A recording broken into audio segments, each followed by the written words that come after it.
Alors ici, nous avons le plan de traitement.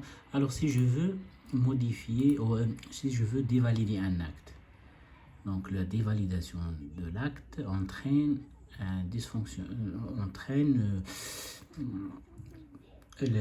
problème au niveau paiement. Donc si je dévalide un acte déjà payé, c'est une responsabilité. Donc c'est pour cela l'utilisateur normal il n'a pas le droit de dévalider un acte sauf sous l'autorisation du médecin. Donc même si vous laissez votre ordinateur ouvert et quelqu'un veut dévalider cet acte, donc le logiciel il va lui demander un code PIN. Un code PIN, le code PIN c'est un code secret.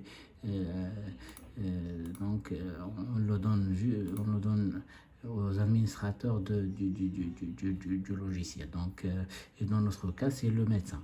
Alors, donc si on clique sur ce bouton-là pour dévalider cet acte, donc il veut demander est-ce que vous voulez vraiment annuler cette opération. On dit oui. Donc il vous demande un code PIN.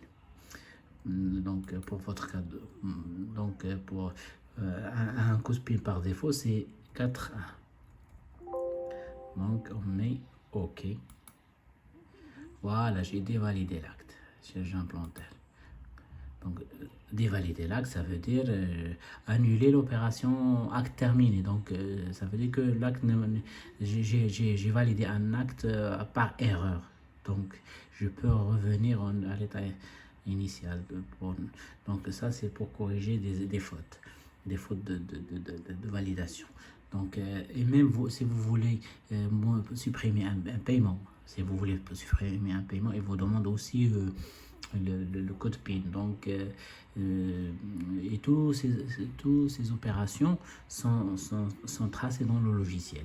Vous avez un état là où il y a tout ce qui a été fait dans le logiciel, suppression d'actes, suppression de rendez-vous, modification de rendez-vous, modification ajout d'un acte. Donc tout ce qui a été fait dans le logiciel, il est tracé. Donc la traçabilité, elle est bien assurée. Et il affiche aussi le poste là où donc on affiche dans la liste des tâches tracées. Donc on affiche l'action, on affiche le poste et on affiche aussi l'utilisateur connecté. Donc maintenant on passe à autre chose. On passe donc si vous voulez voir cet état de traçabilité, vous allez cliquer sur état et vous allez cliquer aussi sur état d'impression.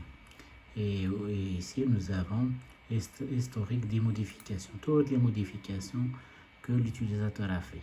Donc ça, c'est l'heure, la date et l'heure de l'action, le patient, le nom du patient, type d'objet. Est-ce que c'est un rendez-vous, ou bien un acte de plan de traitement, ou bien une note, ou bien un paiement et tout. Donc et ça, c'est les belets de l'action et l'utilisateur qui a fait l'action. Et qu'est-ce qu'il a fait? C'est quoi l'action? Ajout de rendez-vous, ajout d'acte de plan de traitement, validation d'un acte de plan de traitement, et ainsi de suite. Dévalidation d'un acte, voilà. Et à partir de quel poste? Voilà.